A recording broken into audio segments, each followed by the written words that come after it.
Hi, True Crime Grapevine fans. It's me, Patty Lee, here on the last night in September of 2023. It is September 29th. It is Friday night.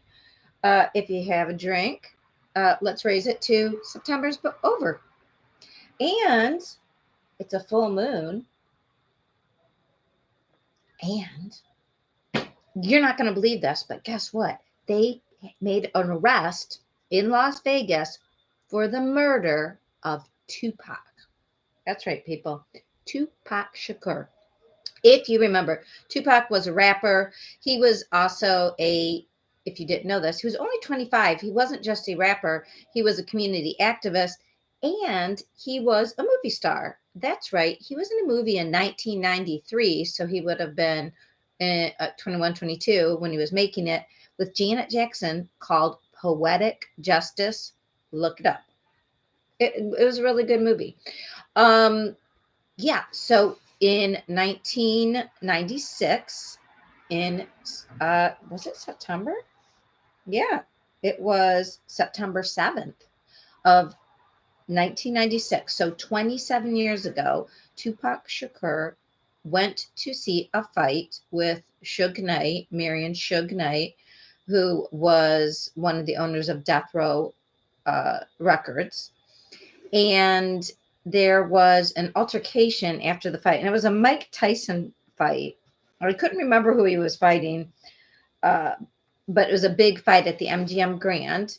And right on the strip, Tupac and Suge Knight's car was shot up in a drive-by, and 6 days later, Tupac died. And at the time, everybody was like, was related to gang violence, because there's all this East Coast, West Coast, and soon after that, Biggie Smalls was shot, and so there had been all this supposition that it was gang violence. It was whatever. So now, 27 years later, the Las Vegas police came out and they charged this man, Dwayne Dwayne Davis, known as Keefe D, who was also from California. Now, I didn't know this, but I guess I didn't know if it was part of the hype of being a rapper, because there was a lot of people saying not all rappers were really gangsters, that it was this persona that they were playing. So apparently, Tupac was in a Compton, Southern California gang, as was Suge. And that gang, I had not heard of this gang. It was, they were known as Mob Piru. They were in Compton. Also in Compton, this was a gang I had heard of, was the Crips. So apparently, there had been a problem with this guy named last name Lane, who was in the gang affiliated with Suge and Tupac, and he had an altercation with somebody in the Crips. Then when they were in Las Vegas, Lane pointed out to Tupac, he's like, that's the guy that jumped me over there. And this guy by the name of Orlando Anderson, who happens to be Keefe D's nephew, I believe, or cousin. Well, Tupac's like, that's the guy, basically F him, went over, and they have on videotape in the MGM Grand, like where they walked out of the fight, where there's this altercation. And, Tupac sort of like takes a swing, pops the guy in the face. They're taken apart. I don't know if Suge got involved, but very soon after, it was broken up, right? But the beef had been started. Well, Tupac went back to his hotel room, changed his clothes. He was going with Suge Knight to Suge Knight's club to do a charity concert. And he told his girlfriend, like, this happened, blah, blah, blah. Well, Orlando Anderson did not forget what happened. And he was with his uncle. And he's 60 now, but at the time, this is 27 years ago, but he was, obviously in his 30s. Dwayne Keith Davis, so Keefe D. Yeah, he's like, F that. He's somebody that I didn't even know that this was a thing, but he was the shot caller, basically the person who could call not just the shots, but like the bang bang shots. And yeah, he decided to go get a gun and go look for Tupac for beating up Orlando. So what happened was they get a gun, they get into this white Cadillac. Now, Keefe D is driving, and he says he hands the gun that he procured back to the person sitting behind him, which is Orlando. And Orlando, then they pull upside of the car that has Suge and Tupac in it. And that's when he lets loose on the passenger side. Tupac then is very much hurt, and 6 days later dies in the hospital in Las Vegas. And the cops now, 27 years later, are saying they knew right away that this was part of what was going on. They knew. They had enough evidence that they suspected it was related to this thing, the fight that had happened, that was what started it. 2009, I guess, Keefe D is doing a proffer. And a proffer, you may have heard some of the lawyer law tube people talk about it. It is when you are offered something like a queen for the day or the king for the day, meaning you're trying to get a deal. So whatever you say, when the police are looking to see if you have enough for a deal, you tell them what you know, and then they decide if you're going to take a deal or not. But they can't use anything you say during that proffering against you. That's part of the deal. That's why it's called king or queen for a day. Basically, you can do whatever you want. Not whatever, but you know what I mean. You can admit to anything and they can't use it against you. So in 2009, they got in this proffer that they couldn't use, but they knew that he was involved because he said, he procured this gun, he gave it to the guy sitting behind him. He wasn't the shooter, but whatever. But they couldn't use it. Fast forward until 2018. So then there's this, which we will talk about something else similar. There's this Netflix documentary that, everybody wants a piece of the pie. Tupac still is legendary years later. And this man talks about aspects of what happened in this Netflix documentary, making statements. Then he goes on this media tour, makes some more statements publicly, kind of affirming aspects that the police knew. But now he's making public statements. It's not during the proffer, but he's saying these things aloud. Now, does he think that because he didn't directly shoot Tupac, that it's been so long? Was he not aware that A, murder has no statute of limitations, and B, if you help somebody in the commission of a murder, even helping them hide things after a murder, you are aiding and abetting, and in most states that's the same as committing a murder. Maybe he wasn't aware of that. It's not clear, but these statements that he made, and then he wrote in his memoirs something about the incident, enough so that the people doing the investigation still, because they never quit investigating, got a search warrant in his house in Henderson, Nevada. So now he's out of the hood in Compton. He's moved to Henderson, Nevada. He's making these statements. They get into his house. They gather all kinds of information. And as of Friday morning, today, the last day of September, Mr. Dwayne Keefe D. Davis has been arrested in Nevada, murder one, for the unaliving of Tupac Shakur on the Strip in Vegas. So, hey, who knew? Maybe it's the full moon. I don't know. It's kind of crazy.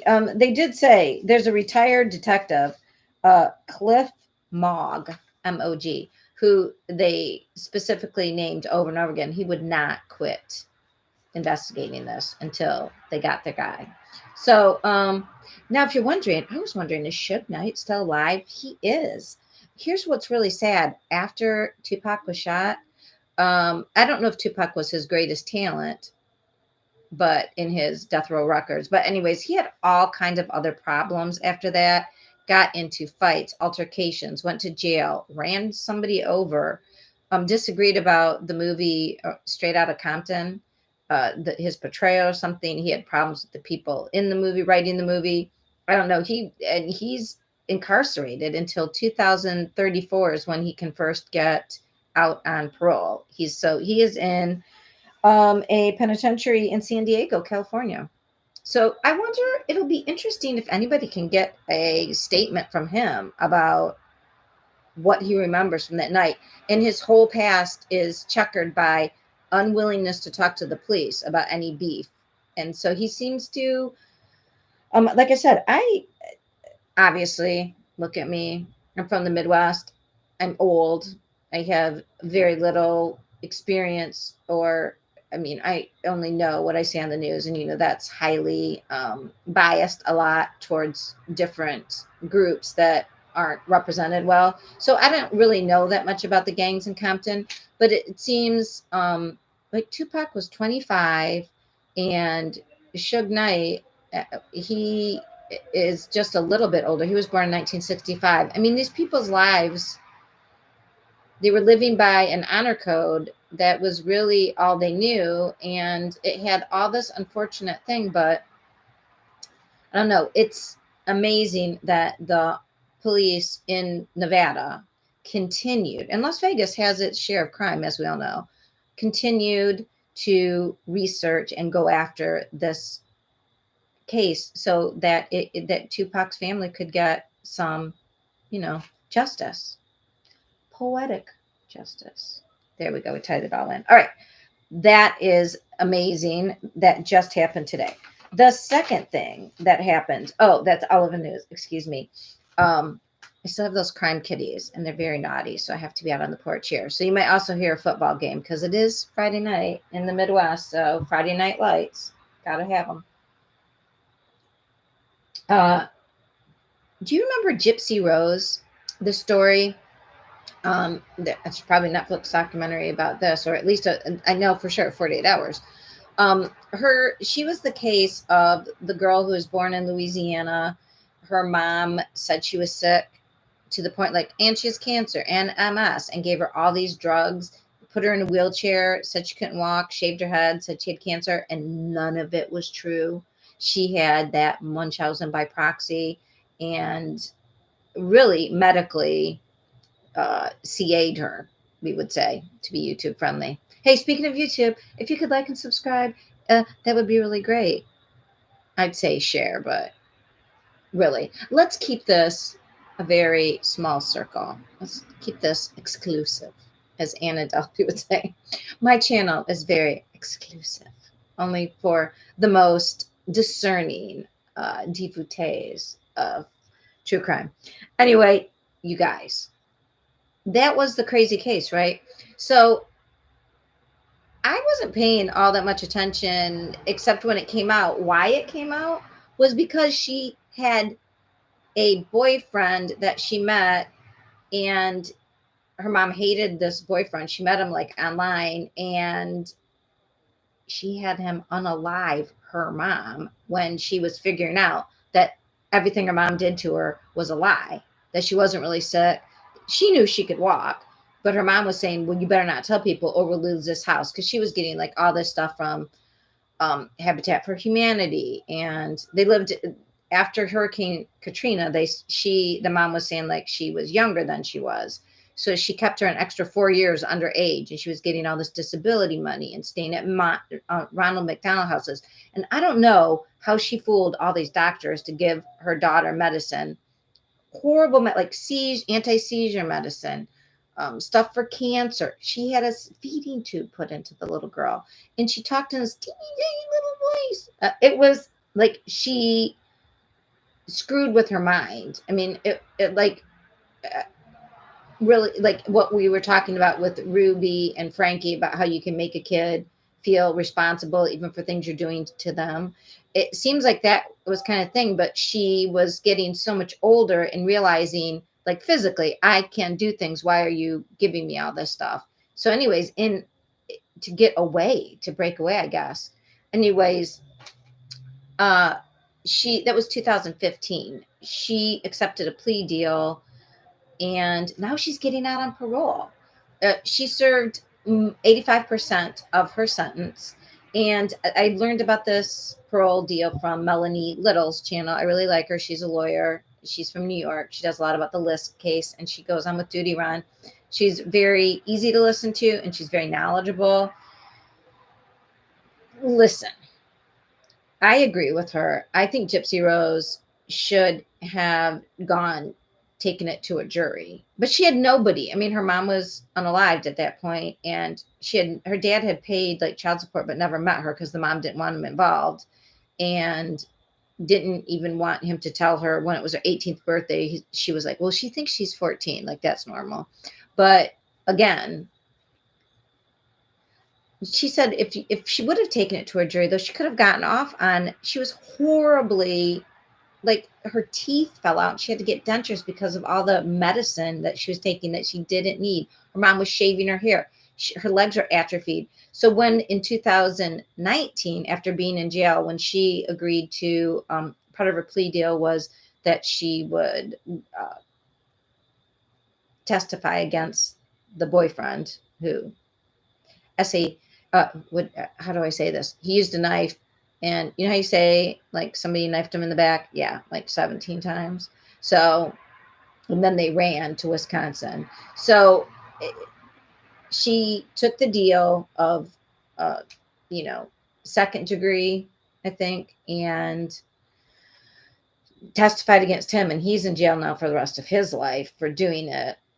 Although there was some indication that he was on the spectrum. I don't know. It's just such a sad story that they didn't know how to get her away from the mom except for that, which just seems unreal. Anyway, when she went to testify against him in 2019, the pictures of her, she's a completely different, like, she's so healthy. She's got long, beautiful, luxurious hair. She looks normal compared to the mom making her wear weird glasses and being shaved head, and just so the mom could get backstage at Miranda Lambert, I guess, was her Make-A-Wish person. I mean, it is so disgusting what that mom did. I'm not saying she deserved to die, but I'm not saying she didn't. I don't know. Again, poetic justice. All right. But so she was granted parole, and she will get out on December 28th. So what's weird is, though, why won't they let her out by Christmas? I don't know. That just seems weird to me. Like, just be a little bit nicer. I don't know. Apparently, though, she did that thing where she got married in jail to a pen pal of hers. So hopefully, I guess that's who's gonna, I don't know. It'll be interesting to hear the rest of that story. But I'm glad she's getting out of jail. She did get schooling in jail. I hope she got therapy. Duty Ron was on with Melanie Little for a little bit, and I agree with him. She should have been